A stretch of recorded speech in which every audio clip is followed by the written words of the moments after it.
So I wanted us to focus down on these three sentences. If I can find the share screen thing again here. It's here somewhere. Breakout room. Oh, sure it is. Okay.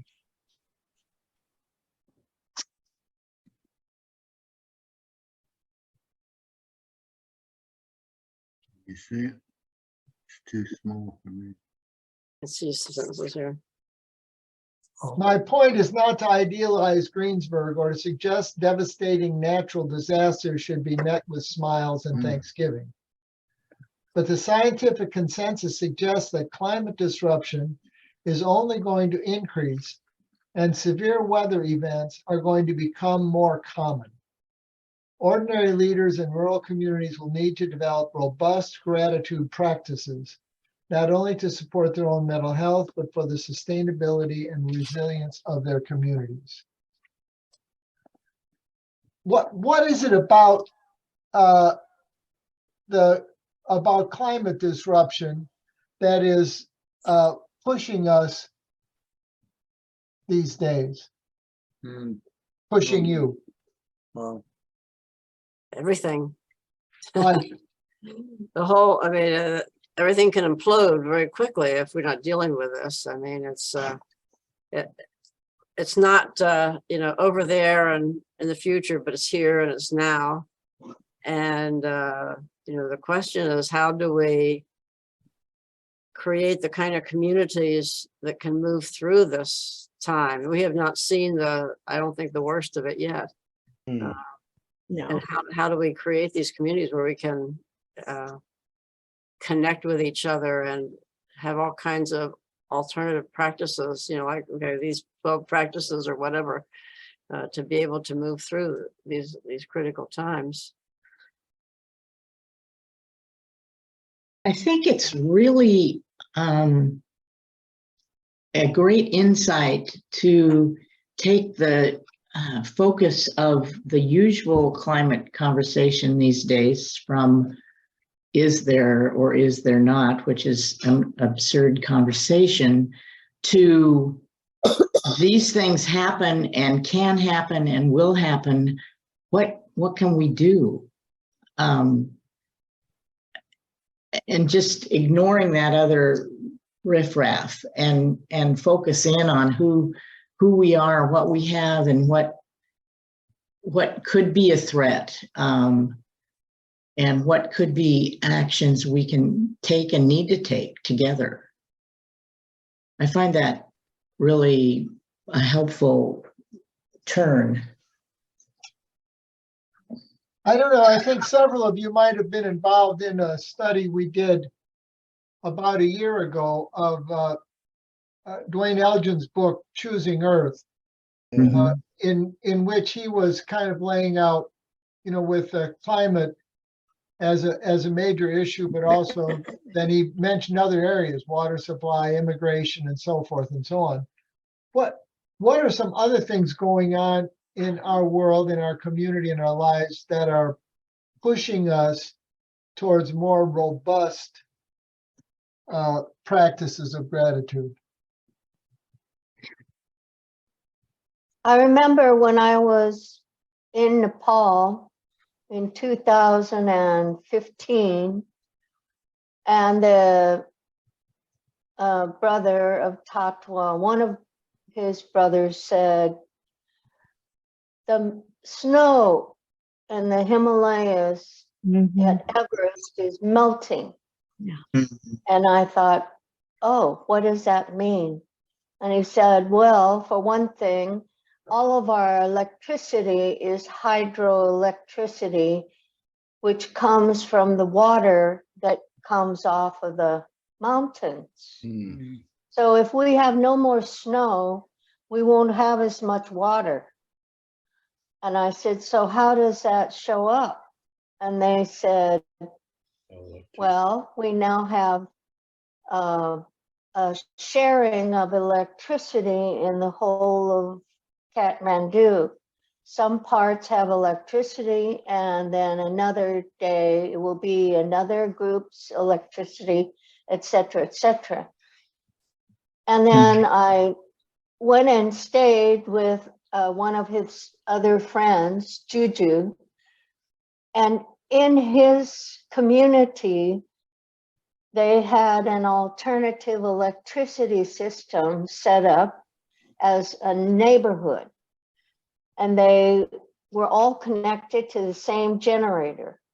And every family had 2 light bulbs. And I thought, what? And they said one light bulb is in the kitchen and the other light bulb is in the living room or where you eat. And so when they get no electricity to their part of the town, they would have a community generator with just 1 or 2 light bulbs. And if they didn't need it, they turned it off. And so it was sort of like, so at what point will people begin to realize that they can't depend on an external source for electricity and power? And I was amazed. They just had 2 light bulbs in every household. That was it. What was the power that ran the generator? I think it was gasoline, but I have no idea. It Yeah. could have been kerosene. Mhm, Or diesel. mhm. Yeah. And the drinking water in India is also affected. Yeah. Well, I'm thinking of the communities around the coasts, the ocean coasts. They're gonna be making some serious decisions, and the islands out in the oceans. They're the ones that are really gonna have to make Tuvalu, serious decisions Suva. about whether they stay on that island or not, or decide where they're gonna move or whatever. And same with the coastal cities, Miami and New York and all those, they're gonna have to make some serious decisions. They can't keep I- raping the streets. Yeah, Judy put Yeah, on a- and- Judy put on a movie the other night that had to do with 2 Syrian sisters who became refugees to get to Europe where it was safe, which was harrowing to watch. And then I thought, well, before I go to bed, I'm going to finish the week magazine. And at the end of the week magazine was this longer article about a mother and her daughter trying to walk across this desolate area in Panama to get to the United States, pretty much because they're refugees. So that got me thinking about refugees. Plus, Mhm. every morning when we open the food bank, there's a couple of people, maybe a little bit not in the best shape, who are hoping to get some food or something like that. So that I just found myself thinking about what that must be like. Is there any other area that for you is pushing us towards more robust practices of gratitude? So there are 10 ICAs in Africa who are working on climate change in their mission as the ICA. And one of the things that they are saying is that they're asking us in the US to change because our decisions and how we're living is affecting their climate. And so here in Chicago, we're declaring that we're declaring carbon-free uptown. And I live in uptown. And so I've had to say to myself, what does it mean for me to be carbon-free? And so I made a whole list of, I have a list of about 8 things that I have to do to become carbon-free, like changing my heat, changing my stove, changing my dryer. Our car is hybrid, but it's not carbon-free. Anyway, and then I'm looking at, so what would that cost us if we did that? And where are the resources that at the national and state and city level that help you to be able to move towards these other things Mhm. financially.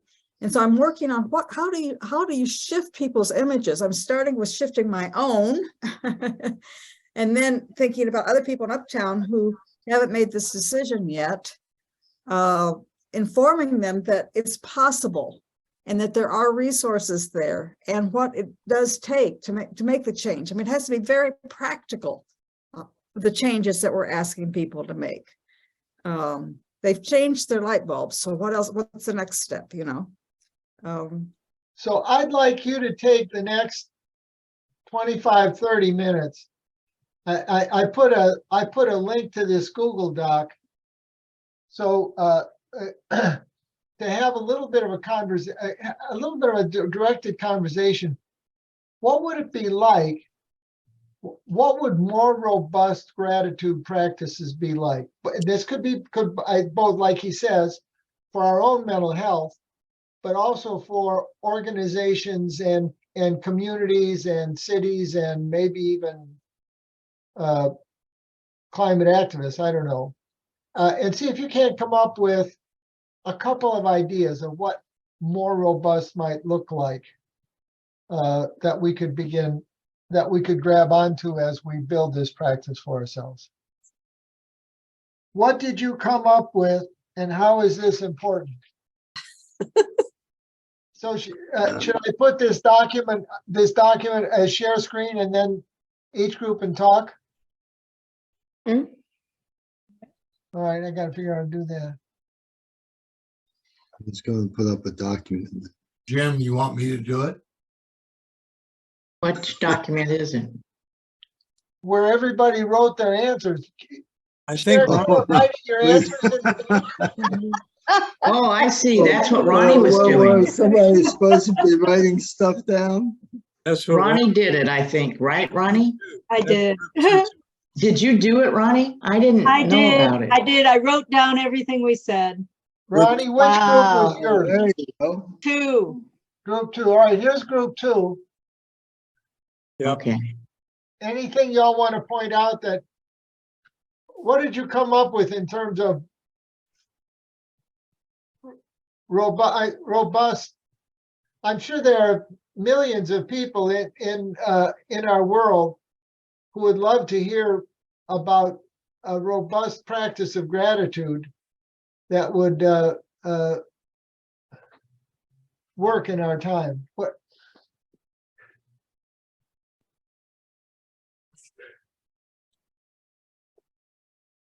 Room 2 went silent. Well, I think we're had a lot of bubbling ideas and mostly on the pole of embracing the way creation actually works and finding peoples and processes and governments that reinforce that.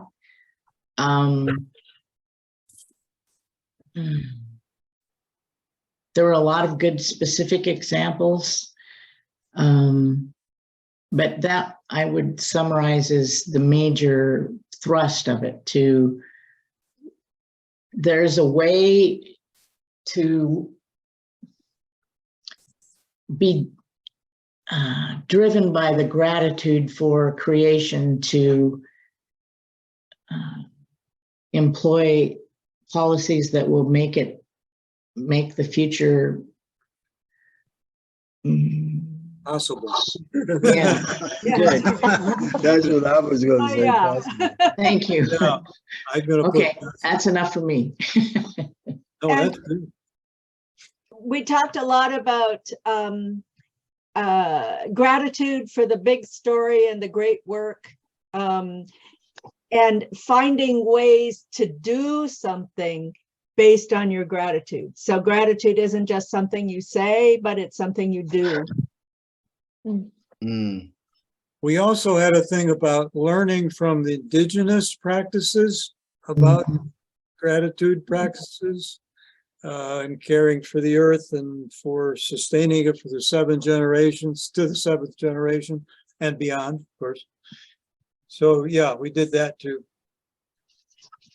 In room 2. Oh, we did have a lot of things. Thank you, Ronnie. We Wow, did look at all we that. did say if I could add one more in my group in room 2. There's a need to have, you can do a lot of little things, but there is a need to have big decisions made by government and big business. That's when things really get done, I think. I don't know, I may be wrong, but we need policies, laws, practices by big government and big business to affect change. And laws that are not reversed the next Yeah. time. Yeah. Right. For example, I think Costco should supply us with bamboo made tissue and paper towels instead of trees. Mm. Bamboo and hemp made products. I gotta write some letters on that. All Can right, somebody tell me how all of that relates to gratitude? Oh, that's- Yes, it's being grateful for what our earth is and making it publicly acknowledged that we can appreciate it instead of being ruling over it as if we can control it. Yeah. Mm, Yeah, I think it's being thankful for the way, I think Sharon said it pretty good. It's being thankful the way nature works and working with nature instead of against it. Mm. That kind of thing, being grateful for it rather than resentful for it. Mhm. Or trying to get rich off it. Yeah, Yeah. exploit it, yeah. Yeah, that's the word. Yes. group 3. I hope somebody wrote down something. Go ahead, Joe. We actually didn't write anything down, or did we? Oh, Someone did. Oh, yes, you did. where's Larry or Karen or whoever wrote it down? What does it say? Larry was our man. Gratitude. Yes, we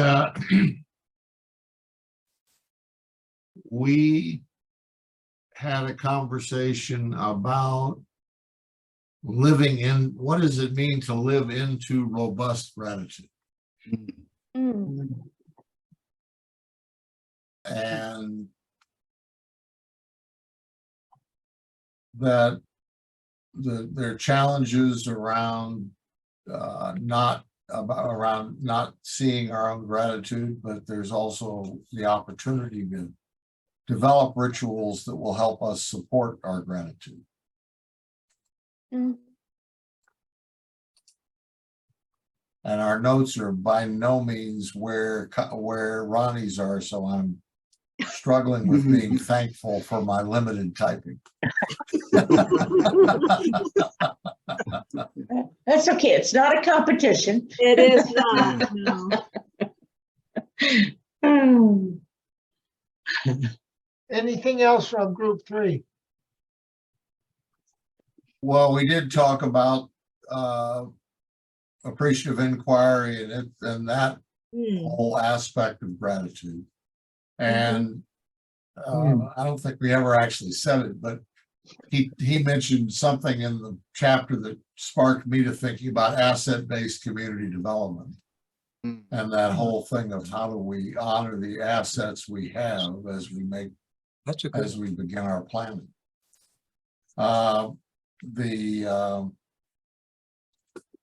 But really the question of what would it look like to develop a ritual? Ritual here means a regular practice that allows me to remind myself this is the choice that I'm making to be of how I'm trying, both recognizing what I'm grateful for, but also living into that gratitude. Mm. And Well, what- and what- thank you, Ronnie. Well, one of my rituals is to recite the poem of E. Cummings. I thank you, God, for this most amazing day, Mhm. for leaping greenly spirit of trees, for the true blue dream of sky, and for everything which is natural, which is infinite, which is yes. I who have died am alive again today, and this is the sun's birthday. This is the birthday of life and love and wings and the gay gray happening of the limb of the earth. How can touching, tasting, breathing, hearing, seeing, lifted from the all of nothing, merely human being, doubt unimaginable you? Now the ears of my ears are awake and the eyes of my eyes are open. That's my ritual every day. Did you just Thank read you. that or do you have it memorized? He I has have it memorized. He All has it right. memorized. I'm inspired to be memorizing that. How exciting. What's Yeah, the you title can of look it the up. poem? Oh, The- yeah, I know I have the poem. What's the Okay. title? What's the title of the poem? I I thank you, God, God, for this amazing day. amazing day. This amazing I day. thank you, God, by E. Cummings, for Good, this thank you. amazing day. Good one. I think when I was a sophomore in college, I had a total crush on this blonde-haired woman over in Memorial Hall. And that was my E.E. Cummings period, and that was one of those poems. But I guess that passion went more deeply than just being grateful for the experience of falling in love. Right? Group one.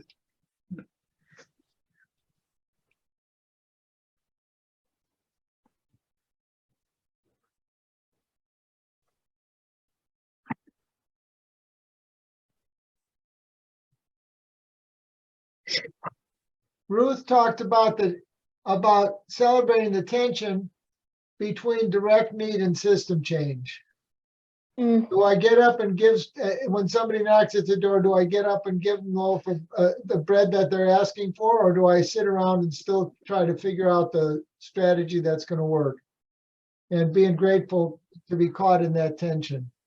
She also mentioned following Nature Conservancy and other efforts that are happening. That brings a sense of gratitude at just seeing what is and what's happening. Mhm. Martine talked about not thinking about to-dos, but simply truly paying attention to yourself and resting in the universe that gives a sense of total freedom. The simple thing, so I think this was Ruth again, simple things so powerful in my life, paying attention to those who love me and I love them. Joyful intervention. Somebody talked about the practice of stories. Somebody talked about going and see the lights. The Christmas lights downtown, and now that is kind of an intervention of joy and thankfulness. Bringing lemon meringue pie to a meeting can sometime occasion gratefulness. We also talked about why it's not happening more. We like to jump to the answer. There are things that take us to our knees where we can't do anything. And in that moment, you have to have compassion for yourself and those you're with. Mm. But often people don't know or won't admit that they're on their knees and don't know how to release themselves. Yeah. But fear never leaves. Gratitude gratitude gives you, allows you to be thankful for the fear. It doesn't make the fear disappear. Something like that, somebody said. Evelyn talked about starting workshops with the current reality and how that is gratitude. Anybody else from that group?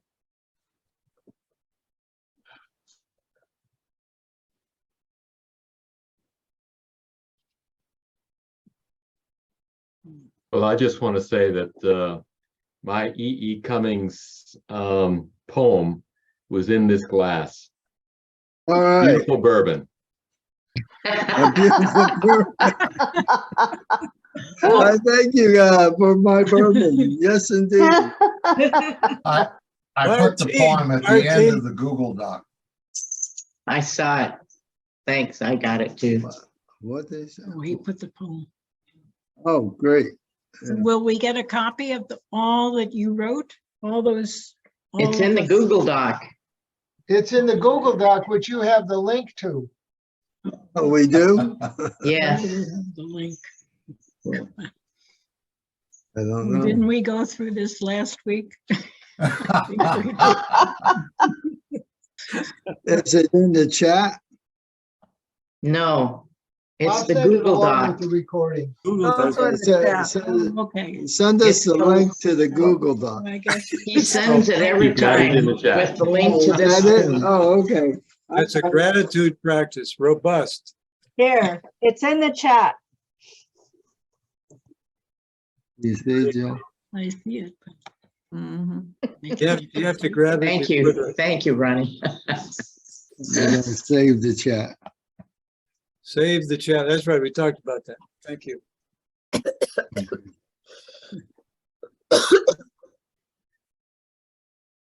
That Martine is awful feisty. Copy tonight. it. I don't know. He is feisty. I'd hate to be his wife tonight. Anyhow, I don't think, I don't know. I think he's holding back. He has a lot more he wants to unleash upon us. For sure. let's not stay on then very long. Well, I don't Okay, know. so- He's pretty. So let's do Martine, this. Martine, Martine, I'm really grateful for the chosen. The Oh, chosen. yes. That's a great. I've great been watching series. it Thank too. you. It's great. Is it on Netflix? Yes, No. It is. yes, It is. yes. Okay, Oh. we'll have to look for it. So we're gonna take 10 seconds of silence, starting now.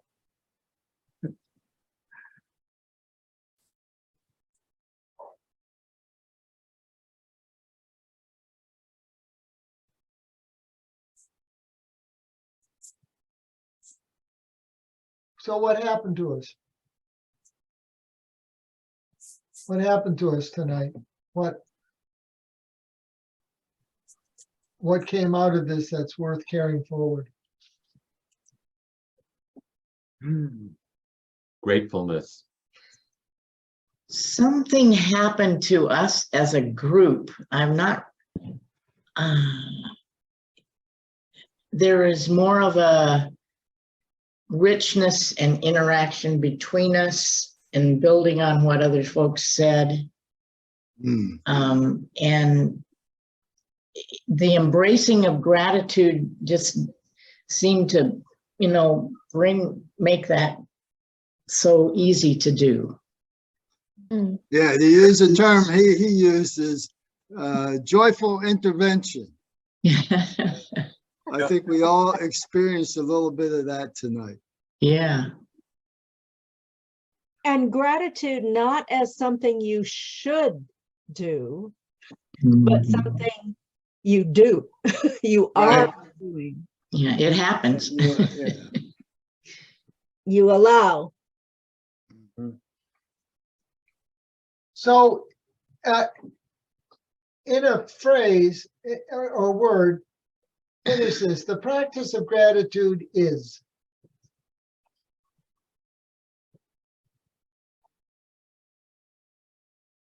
What did he say?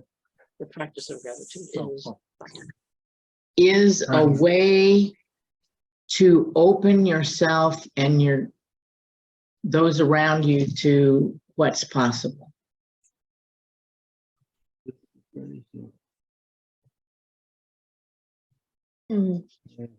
Transcendent and resilient.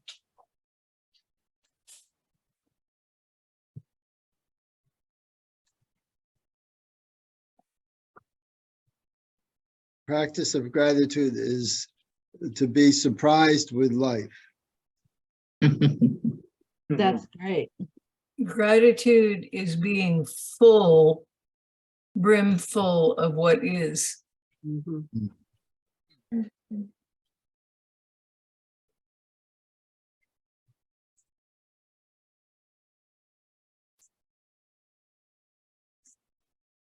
Living into the big picture and the great work.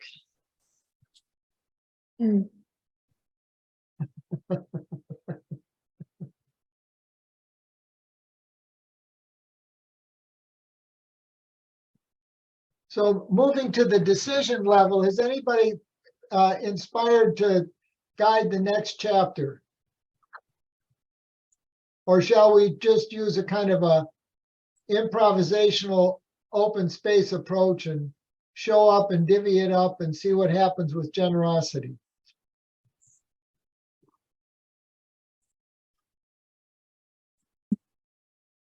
That just might match. Yeah, especially if nobody's eager to take it on.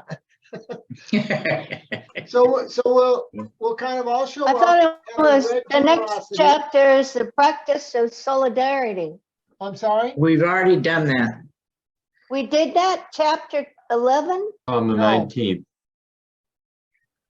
That- Oh, We're so sorry. We're that's- on the that's- practice of generosity. Chapter Okay. 10. We won't be here next week. So you two could do the notes. That would be a generous approach since you won't be here. I don't think so. There you Nice go. try, Weagle. That's a good one. So the image that came in my mind, Jim, when you said that was a note for the babysitter. So I'm not gonna be here, but these are all the notes you need for what you're gonna do. Stay out of the freezer. Right, thank you. Generosity comes out of gratitude, right? I mean, it's, There you go. Well, Here's- I like the open space. Boy with I like the fire, open small space barley approach loaves just to and see 2 what small happens. fish. so keep in mind, there are, I'm making this up, but there's probably at least 10 million people like us. Different places on this planet, if not more, who are working to try to be more robust with their gratitude and link with people and just appreciate having this opportunity to come together and having this opportunity to rehearse gratitude a little bit. And we'll see you Amen. same time, same station next week, except for Carlton and Ellie, who keep having that other meeting, which is probably important. No, I can't say it's not probably important. If they're doing it, it's important. It's important. Yeah. Of course, undoubted. Jim, do you know what's happened with Marshall or Mary? Oh, good question.